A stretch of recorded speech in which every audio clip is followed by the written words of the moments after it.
नमस्कार दोस्तों, स्वागत है आप सभी का आपके अपने YouTube channel Shyam classes study में। आज के इस वीडियो में उत्तर प्रदेश पुलिस परीक्षा 2023 में पूछे जाने वाली जीके जीएस के 37 अति महत्वपूर्ण प्रश्नों का प्रैक्टिस सेट लेकर के आया हूं। जो आने वाले उत्तर प्रदेश पुलिस परीक्षा 2023 में ये प्रैक्टिस सेट वरदान साबित होने वाले हैं। तो साथियों, मैं आपको बता दूँ, आप किसी भी एग्ज़ाम की तैयारी कर लेना।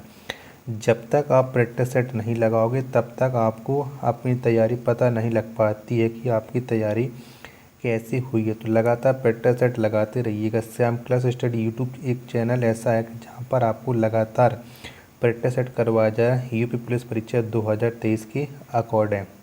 तो साथियों, आपको प्रैक्टिस सेट पसंद आता है तो वीडियो को आप लाइक कर देना। चैनल को आपने अभी तक सब्सक्राइब नहीं किया हो तो चैनल को आप ज़रूर सब्सक्राइब कर लीजिएगा और इस प्रैक्टिस सेट को आप अपने सभी छोटे भाई बहनों के पास ज़रूर शेयर कर देना, जिससे वो भी लोग प्रैक्टिस सेट को लगाएं और उन लोगों को भी अपनी तैयारी का पता लग पाए कि उनकी तैयारी कैसी चल रही। आज के प्रैक्टिस सेट में आपको 37 में से कम 25 प्लस स्कोर तो आपको हर हाल में करना ही होगा। अगर आप इससे कम स्कोर कर पा रहे हैं तो आपको अभी और ज़्यादा प्रैक्टिस करने की ज़रूरत है। साथियों, प्रैक्टिस सेट पूरा करिएगा और अंत में आपको अपना स्कोर ईमानदारी के साथ कमेंट बॉक्स में शेयर करना है। तो चलिए शुरू करते हैं आज का अपना जीके जीएस के 37 अति महत्वपूर्ण प्रश्नों का प्रैक्टिस सेट नंबर 281।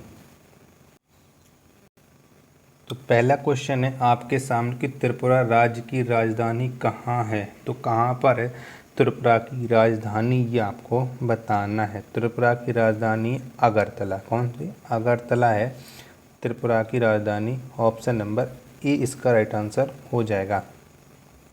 अगला प्रश्न है आपके सामने कि विश्व में एकमात्र तैरता हुआ नेशनल पार्क केवोल लामजाओ किस राज्य में स्थित है। तो कौन से राज्य में है केवोल लामजाओ नेशनल पार्क, ये आपको बताना है। तो ये है मणिपुर राज्य में। किस में? मणिपुर में है केवोल लामजाओ नेशनल पार्क। तो ऑप्शन नंबर बी इसका राइट आंसर हो जाएगा। अगला प्रश्न है आपके सामने कि अर्थशास्त्र का पिता किसे कहा जाता है। तो किसको कहा जाता है अर्थशास्त्र का पिता? तो ये एडम स्मिथ को, किसे? एडम स्मिथ को अर्थशास्त्र का पिता कहा जाता है। ऑप्शन नंबर बी इसका राइट आंसर हो जाएगा। अगला प्रश्न है आपके सामने कि सुएज नहर का निर्माण किसने किया था। तो किसने किया था सुएज नहर का निर्माण, ये आपको बताना है। तो सुएज नहर का निर्माण किस वर्ष हुआ था, ये आपको बताना है। मैं गलत क्वेश्चन पढ़ गया हूँ, उसके लिए माफ़ी चाहता हूँ। ये बताना था कि सुएज नहर का निर्माण किस वर्ष किया गया। तो सुएज नहर का निर्माण किया गया था 1869 में। ऑप्शन नंबर ए इसका राइट आंसर हो जाएगा। अगला प्रश्न है आपके सामने कि हर्य का राजा बिंबिसार की राजधानी कहाँ थी। तो कहाँ पर थी हर्य का राजा बिंबिसार की राजधानी, ये आपको बताना है। तो इनकी राजधानी थी राजगृह में। कहाँ? राजगृह में थी। ऑप्शन नंबर सी इसका राइट आंसर हो जाएगा। अगला प्रश्न है आपके सामने कि गोवा को किस वर्ष पुर्तगालियों से मुक्त कराया गया। तो कब कराया गया था गोवा को पुर्तगालियों से मुक्त? तो 1961 में गोवा को पुर्तगालियों से मुक्त कराया गया था। ऑप्शन नंबर बी इसका राइट आंसर हो जाएगा। अगला प्रश्न है आपके सामने कि विद्युत धारा की इकाई क्या है। तो कौन सी है विद्युत धारा की इकाई, ये आपको बताना है। तो ये एमीटर, एम्पियर है विद्युत धारा की इकाई। ऑप्शन नंबर सी इसका राइट आंसर हो जाएगा। अगला प्रश्न है आपके सामने कि सूर्य का दीप सतह जिसे हम देखते हैं कहलाता है। तो क्या कहलाता है सूर्य का दीप सतह, ये आपको बताना है। तो ये कहलाता है फोटोस्फीयर। क्या? फोटोस्फीयर कहलाता है। ऑप्शन नंबर बी इसका राइट आंसर हो जाएगा। अगला प्रश्न है आपके सामने कि कौन सी नदी पश्चिम दिशा में बहती है। तो इनमें से कौन सी नदी है जो पश्चिम दिशा में बहती है। तो ये गोदावरी एक ऐसी नदी है जो पश्चिम दिशा में बहती है। ऑप्शन नंबर डी इसका राइट आंसर हो जाएगा। सीटीबीटी का पूर्ण रूप है। तो कौन सा है सीटीबीटी का पूर्ण रूप, ये आपको बताना है। तो इसका पूर्ण रूप है comprehensive test ban treaty. Option number A इसका राइट आंसर हो जाएगा। अगला प्रश्न है आपके सामने कि दिल्ली के लाल किले का निर्माण किसने करवाया था? तो किसने करवाया था दिल्ली के लाल किले का निर्माण, ये आपको बताना है। तो शाहजहाँ ने। किसने? शाहजहाँ ने दिल्ली के लाल किले का निर्माण करवाया था। तो ऑप्शन नंबर ए इसका राइट आंसर हो जाएगा। अगला प्रश्न है आपके सामने कि तुगलक वंश की राजधानी तुगलक वंश की स्थापना किसने की थी? तो किसने की थी तुगलक वंश की स्थापना? तो ये वीर नरसिंह ने की थी तुगलक वंश की स्थापना। ऑप्शन नंबर ए इसका राइट आंसर हो जाएगा। अगला प्रश्न है आपके सामने कि दो न्यूरॉन के बीच की जगह क्या कहलाती है? तो क्या कहलाती है दो न्यूरॉन के बीच की जगह? तो ये साइनेप्स कहलाती है। ऑप्शन नंबर सी इसका राइट आंसर हो जाएगा। अगला प्रश्न है आपके सामने कि त्रिपुरा राज्य के प्रथम मुख्यमंत्री कौन थे? तो कौन थे त्रिपुरा राज्य के प्रथम मुख्यमंत्री? तो ये थे सचिंद्र लाल सिंह, त्रिपुरा राज्य के प्रथम मुख्यमंत्री। ऑप्शन नंबर सी इसका राइट आंसर हो जाएगा। अगला प्रश्न है आपके सामने कि सभी अम्लों में अनिवार्य रूप से कौन सा तत्व पाया जाता है? तो कौन सा तत्व सभी अम्लों में अनिवार्य रूप से पाया जाता है? तो हाइड्रोजन पाया जाता है। ऑप्शन नंबर सी इसका राइट आंसर हो जाएगा। और रूस के पूर्व शासकों को किस नाम से जाना जाता था? तो किस नाम से जाना जाता था रूस के पूर्व शासकों को? तो ये जाना जाता था जार के नाम से। किसके? जार के नाम से। ऑप्शन नंबर डी इसका राइट आंसर हो जाएगा। अगला प्रश्न है आपके सामने कि पहला अंतरिक्ष यात्री नील आर्मस्ट्रॉन्ग ने चंद्रमा पर किस वर्ष कदम रखा था? तो कब रखा था नील आर्मस्ट्रॉन्ग ने चंद्रमा पर अपना पहला कदम? तो ये 1969 में रखा था। ऑप्शन नंबर डी इसका राइट आंसर हो जाएगा। अगला प्रश्न है आपके सामने कि प्रथम पंचवर्षीय योजना में किसको प्राथमिकता दी गई थी? तो किसको प्राथमिकता मिली थी प्रथम पंचवर्षीय योजना में, ये आपको बताना है। तो ये मिली थी कृषि को। किसे? कृषि को प्राथमिकता दी गई थी। तो ऑप्शन नंबर बी इसका राइट आंसर हो जाएगा। अगला प्रश्न है आपके सामने कि राष्ट्रीय डॉक्टर्स दिवस प्रतिवर्ष किस तिथि को मनाया जाता है? तो कब मनाया जाता है प्रतिवर्ष डॉक्टर डे? तो ये मनाया जाता है प्रतिवर्ष 1 जुलाई को doctors day. Option number D इसका राइट आंसर हो जाएगा। अगला प्रश्न है आपके सामने कि कार्बन के अपर रूप हैं, तो कौन सा है कार्बन का अपर रूप, ये आपको बताना है। तो हीरा। कौन? हीरा ये कार्बन का अपर रूप है। तो ऑप्शन नंबर ए इसका राइट आंसर हो जाएगा। अगला प्रश्न है आपके सामने कि इंदिरा प्रियदर्शनी स्टेडियम कहाँ स्थित है? तो कहाँ पर है इंदिरा प्रियदर्शनी स्टेडियम?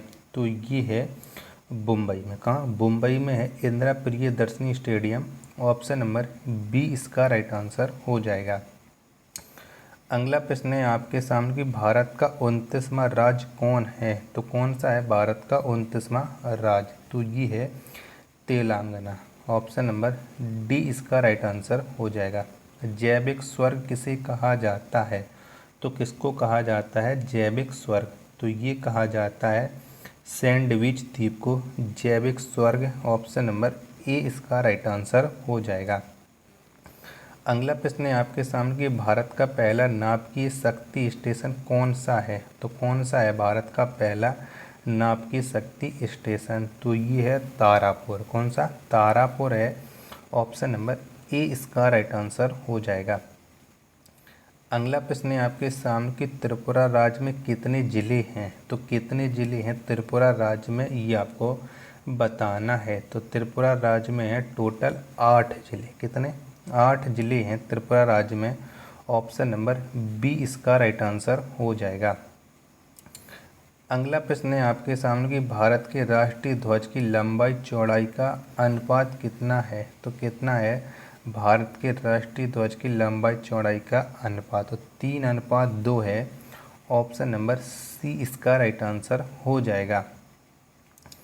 अगला प्रश्न है आपके सामने कि मयूर सिंहासन पर बैठने वाला अंतिम मुगल सम्राट कौन था? तो कौन था मयूर सिंहासन पर बैठने वाला अंतिम मुगल सम्राट? तो ये था Mohammad Shah. Option number A इसका राइट आंसर हो जाएगा। शांति निकेतन कहाँ स्थित है? तो कहाँ पर है शांति निकेतन, ये आपको बताना है। तो शांति निकेतन स्थित है पश्चिम बंगाल में। कहाँ पर? पश्चिम बंगाल में। ऑप्शन नंबर ए इसका राइट आंसर हो जाएगा। अगला प्रश्न है आपके सामने कि विश्व स्वास्थ्य संगठन की स्थापना किस वर्ष हुई थी? तो कब हुई थी विश्व स्वास्थ्य संगठन की स्थापना? तो 1948 में हुई थी। ऑप्शन नंबर बी इसका राइट आंसर हो जाएगा। चंदन वृक्ष के लिए कौन सा राज्य प्रसिद्ध है? तो कौन सा राज्य प्रसिद्ध है चंदन वृक्ष के लिए? तो कर्नाटक राज्य प्रसिद्ध है। ऑप्शन नंबर बी इसका राइट आंसर हो जाएगा। अगला है आपके सामने कि सूर्य के चारों ओर प्रकाशित रंगीन वलय क्या कहलाता है? तो क्या कहलाता है सूर्य के चारों ओर प्रकाशित रंगीन वलय? तो ये कहलाता है कोरोना। ऑप्शन नंबर ए इसका राइट आंसर हो जाएगा। अगला प्रश्न है आपके सामने कि अंग्रेजों ने पेशवा के साथ किस संधि पर हस्ताक्षर किया था? तो कौन सी संधि पर हस्ताक्षर किए थे अंग्रेजों ने पेशवा के साथ? तो ये किए थे बेसिन की संधि पर। ऑप्शन नंबर ए इसका राइट आंसर हो जाएगा। नेक्स्ट प्रश्न है आपके सामने कि चोरोलाम नामक बांध नृत्य का संबंध किस राज्य से है? तो कौन से राज्य से है चोरोलाम नामक बांस नृत्य का संबंध? तो इसका संबंध है त्रिपुरा राज्य से। ऑप्शन नंबर ए इसका राइट आंसर हो जाएगा। अगला प्रश्न है आपके सामने कि त्रिपुरा राज्य का लिंगानुपात कितनी महिलाएं प्रति 1000 पुरुष है? तो कितना है त्रिपुरा राज्य का लिंगानुपात, ये आपको बताना है। तो 1000 पुरुष पर 960 महिलाएं हैं। ऑप्शन नंबर सी इसका राइट आंसर हो जाएगा। अगला प्रश्न है आपके सामने कि वर्ल्ड रेड क्रॉस डे किस तिथि को मनाया जाता है? तो कब मनाया जाता है वर्ल्ड रेड क्रॉस डे? तो ये मनाया जाता है प्रति वर्ष 8 मई को। ऑप्शन नंबर डी इसका राइट आंसर हो जाएगा। अगला प्रश्न है आपके सामने कि हड़प्पा किस नदी के किनारे स्थित है? तो कौन सी नदी के किनारे है हड़प्पा, ये आपको बताना है। तो हड़प्पा है रावी नदी के किनारे। ऑप्शन नंबर सी इसका राइट आंसर हो जाएगा। अगला और लास्ट प्रश्न है आज के इस पेट्टा सेट का कि 1857 के आंदोलन के सरकारी इतिहासकार कौन थे? तो कौन थे 1857 के आंदोलन के सरकारी इतिहासकार? तो इसके इतिहासकार थे S N. Sen. Option number C इसका राइट आंसर हो जाएगा। तो साथियों, अगर आपको पेट्टा सेट पसंद आया हो तो वीडियो को आप लाइक कर देना। चैनल को अभी तक आपने सब्सक्राइब नहीं किया है तो चैनल को आप ज़रूर सब्सक्राइब कर लीजिएगा। मिलते हैं अपने नेक्स्ट वीडियो तथा नेक्स्ट पेट्टा सेट में। तब तक के लिए धन्यवाद। जय हिंद।